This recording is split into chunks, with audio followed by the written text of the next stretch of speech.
Hello and good evening, everyone. My name is Robbie V, and I'll be your narrator for tonight. Tonight's chilling tale is entitled, I'm an FBI agent, this case will haunt me, by Reddit user J Group. So sit back, relax, and enjoy. The woman who answered the door when I knocked had tears in her eyes. She clutched her housecoat tight around herself and took me in, looking me up and down. Mrs. Burton? I'm Agent Barnes. May I come in, please? She regarded me through the glass, staring coldly at my face. They said you'd be coming. You're from the FBI? Some sort of special unit? That's right, ma'am, I said, pulling out my ID badge and showing it to her. After examining it for a while, she turned the handle, pausing to take a quick, hopeful look around the neighborhood before finally holding the screen door open for me. I stepped up the wooden staircase and entered the house. The home was well kept, old but comfortable furnishings, walls covered in framed photos showing barbecues and family gatherings, weddings and birthday parties. It looked like a peaceful place, not an abusive household or a neglected one, I thought to myself. I took out my notepad and scribbled something illegible. I'm here to follow up on a case involving your son Brian. Do you mind if we sit down and talk for a few minutes? She showed me into the living room, and I took a seat on the couch. Can I get you anything, Agent Barnes? And no, I'm fine, thank you though. Instead of sitting down opposite me, she chose to remain standing, making me feel oddly nervous. I tried ignoring that sensation, but it did throw me off slightly. Most people sit down when you do, especially when they're the host. What can I do for you exactly? Well, I was hoping to ask you a few questions about your son's disappearance. I understand he went missing from his bedroom late one night, and there was no sign of forced entry. The doors were still locked in the morning when you woke up, is that right? She nodded slowly. And all this despite the fact that he didn't have a key and none were missing from the home. She stood with her arms crossed, not saying anything. Was there a question in there somewhere, Agent Barnes? I waited for a beat. This wasn't how I expected it to go. Already I felt my entire perception of the case was wrong. My theories were immediately forgotten, and I began to examine the whole situation with fresh eyes as I sat there looking into the woman's unreadable face. I suppose my question is, how did he go missing? It seems impossible, unless there's something you aren't telling us. A door left open or a window, a neighbor with a copy of her key, something you have to try to remember. You're singing the same old song that Detective was singing. Nobody else had a key. None of the windows or doors were unlocked, I'm sure about that. And you're sure he didn't sneak out after dinner to play with his friends? No one would blame you if that were the case. Kids that age like to go out in the forest, run around, get into trouble. Are you sure he was in his room that night when you went to bed? I'm sure. I tucked him in myself. I'm not a drunk or a druggie, Agent Barnes. I'm not a neglectful mother either. I didn't forget seeing my son in bed that night, just like I didn't forget to lock up. This was going nowhere, I could already tell. We were off to a bad start, and I had a feeling she could sense my newfound hesitancy and uncertainty. I put my notepad away and thought for a few seconds what direction to take. I had to improvise. Can you show me his room? I'd like to see it if I could. Her face showed no change of expression at the request. She just held out her hand, inviting me towards the back of the house. I followed her as she led me down the hallway with creaking wooden floorboards. Do you have children, Agent Barnes? Yes, a son. How old is he, if you don't mind my asking? 11, actually. Same as your Brian. Good. Now imagine for a second what it would feel like to have him taken from you in the night, despite doing everything possible to stop something like that from ever happening. I hate to think of it. That's every parent's worst nightmare. Here's his bedroom, she said, opening a door at the end of the hall on the left. It's just as he left it. I didn't change anything. The room was painted a pale blue shade, and there was a small bed in one corner, a desk with a computer sitting atop, a gaming console, and a small television on the far end with a beanbag chair in front of it. There were no signs of violence or disarray. Nothing looked out of place or broken. A few items of clothing and toys were scattered here and there, but overall it looked cleaner than my own son's room. Was anything missing? Any of his belongings? Clothes? Toothbrush? Phone? Brian doesn't have a phone. He kept begging for one, but I told him he wasn't old enough. She broke off suddenly, her face screwing up into a grimace of sorrow. If I just let him have that damn cell phone, maybe they could have traced it. I put a comforting hand on her shoulder. She let me do that at least, without pulling away. Even if he had, he wouldn't have had it on him while he was sleeping. You can't blame yourself for that, I told her, feeling suddenly more and more on her side. And just so you know, my son doesn't have a cell phone either. I told him the same thing. The woman bit her lip, hugging herself tighter. She turned her eyes up at the ceiling, trying to dry the tears within them, as if she couldn't bear the thought of weeping 1 minute longer. Do you think Brian could have made a copy of your key? Maybe without your knowledge? That just maybe he could have snuck out into the night and locked up afterwards. She shook her head rapidly. He's 11. And no, I told the officers he's not like that. He's a good boy. I looked over to see the closet in the corner of the room was now hanging open ever so slightly, but I distinctly remember it being closed when I came into the room. Inside, it looked pitch black. For some reason, I was drawn towards that darkness and began to walk across the room towards the closet door. What I was looking for within that darkness, I wasn't sure, but it seemed important that I check inside. Brian told me something the night before he disappeared. He said there was a monster in his closet.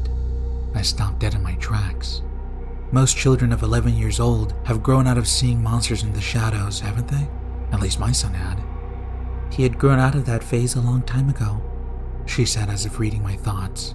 But then all of a sudden that night, he told me that there was a monster hiding in the closet and he... You what? He actually wet the bed. He hadn't done that for a long time. I see. And so he came out here and told you all that, and then what happened? I went back to his room with him right away, and I turned the light on and opened his closet to show him that there was nothing inside, just his clothes and a few old shoes, but he still wasn't convinced. He said the monster was a very good hider, that it pretended to be shadows. Glancing back at the open closet door again, I started moving towards it once more, this time with my legs feeling more wobbly, like jello. He washed up and I changed his sheets and he went back to bed.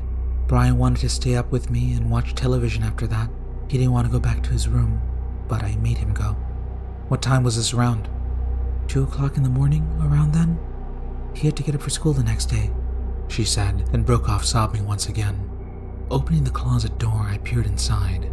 The darkness permeated the whole space, like a thick oily cloud of smoke, far more black and terrifying than it should have been, as if the darkness was a living thing camouflaging itself in there, pretending to be just a closet, just like the missing boy had claimed. I shook my head, trying to clear these thoughts from my mind, but they persisted. Can you turn the light on any brighter than that? No, it's all the way up. The stupid light bulb seems to get dimmer every day, even after I replaced it. I'll have to get an electrician over here one of these days. Pulling out my flashlight, I shone it into the dark space. The oily blackness retreated almost reluctantly, as if in a delayed reaction that shouldn't have been possible. I blinked my eyes twice, trying to decide if I was seeing things.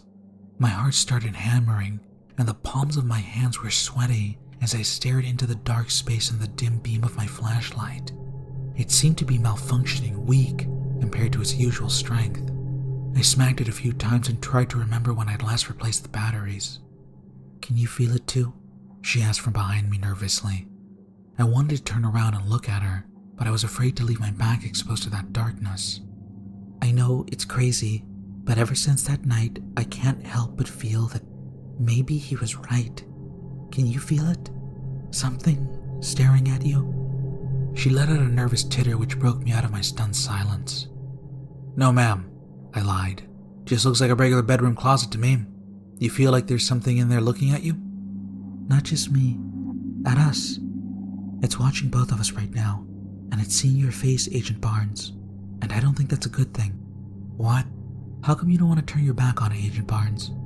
You do feel it. I know you do. Close the door so it can't stare at us anymore, will you? I don't like that feeling, not one bit. I pushed it with a shaking hand and felt the satisfying click of it closing. Suddenly, I could breathe again. We both left the room in a hurry, and I excused myself momentarily into the bathroom.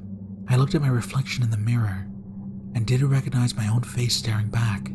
There were bags beneath my eyes that hadn't been there before, and my skin looked slightly yellow-gray, sallow and jaundiced.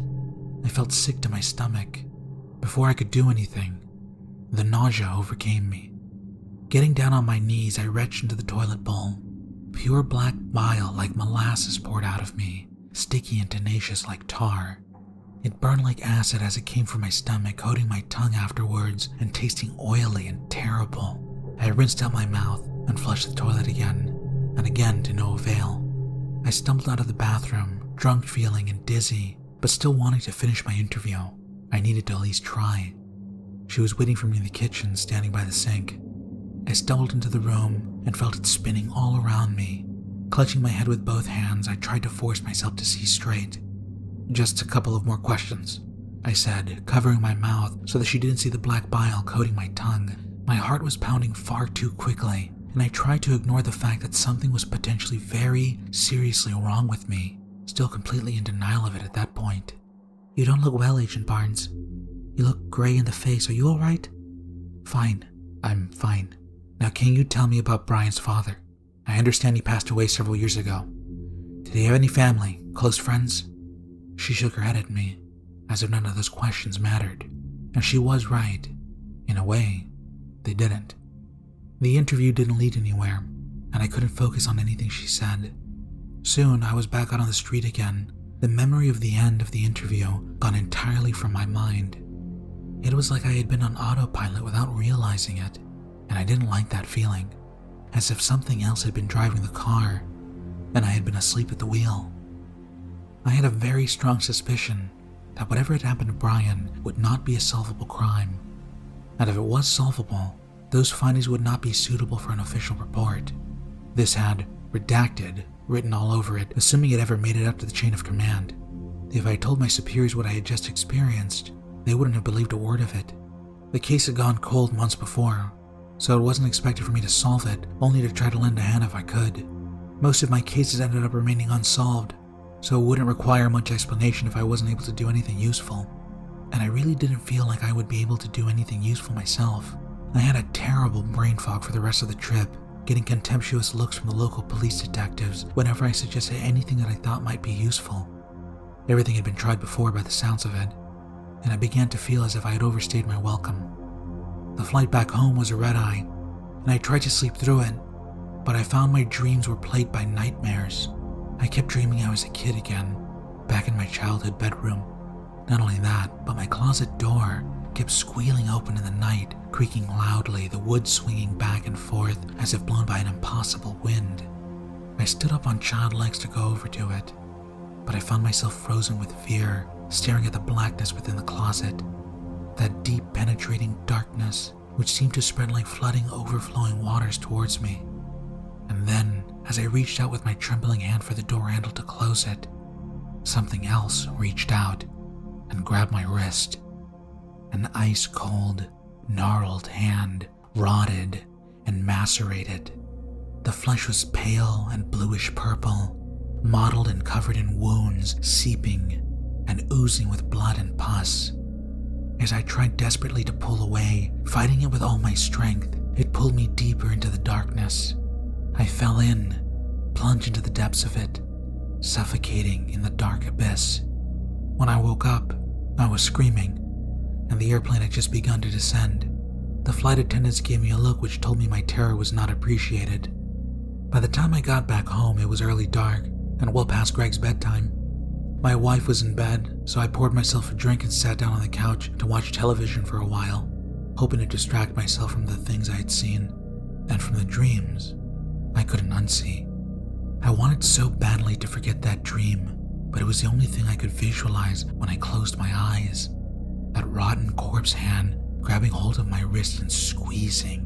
I felt as if I could feel that pain even after I'd awoken.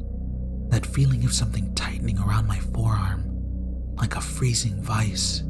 I looked down at my arm to see a handprint there, slightly purple like an old bruise. It was faded like it was old, and yet I hadn't seen it earlier. What the hell was that thing? What's happening to me? I asked myself, standing up and pacing. There was a cold beer in the fridge. Despite the time, I went in there and grabbed the bottle, popping it open and chugging its contents. I felt so thirsty all of a sudden, like I hadn't drank in days, but I didn't want water. The thought of it disgusted me. The bottle was empty, so I grabbed another and another, draining them both. Soon I was on my fourth, and then it was empty. The rest of the six-pack was gone 2 minutes later, and I belched loud enough to wake the dead after I'd finished polishing it off. Still thirsty, I went to the cupboard and pulled out an old dusty bottle of Gibson's. I drank it straight down, the usual burn of it absent now. Instead, it felt just like heat in my belly afterwards. Suddenly very tired, I stumbled off to bed, not before peeking into Greg's room to check on him. It was around 3 a.m. by that point. He was fast asleep and snoring, and his closet door was closed tightly. I'm sure of that. When we woke up the next morning, Greg was gone. I had locked all the doors and windows, and Greg didn't have his own key. He didn't have a cell phone we could trace either, but I got the feeling it wouldn't make a difference either way. The police came to investigate and were surprised to hear what I do for a living. They were even more surprised to hear about the case I had just been investigating. "You think it might be a copycat?" one of the detectives asked innocently. If only it could have been so simple. "Or maybe the same guy." "You might be right," I said, unable to deny their logic, but I knew that wasn't what had happened. Not really. "Let's take a look around his room," they said, and I led them down the hallway towards Greg's room, showing them inside. I left it exactly how it was. We didn't touch a thing. The closet door swung open an inch, and then stopped. It opened an inch wider, and stopped again. "Does the closet door always do that?" the taller detective asked. "No." "Why don't you take a look?"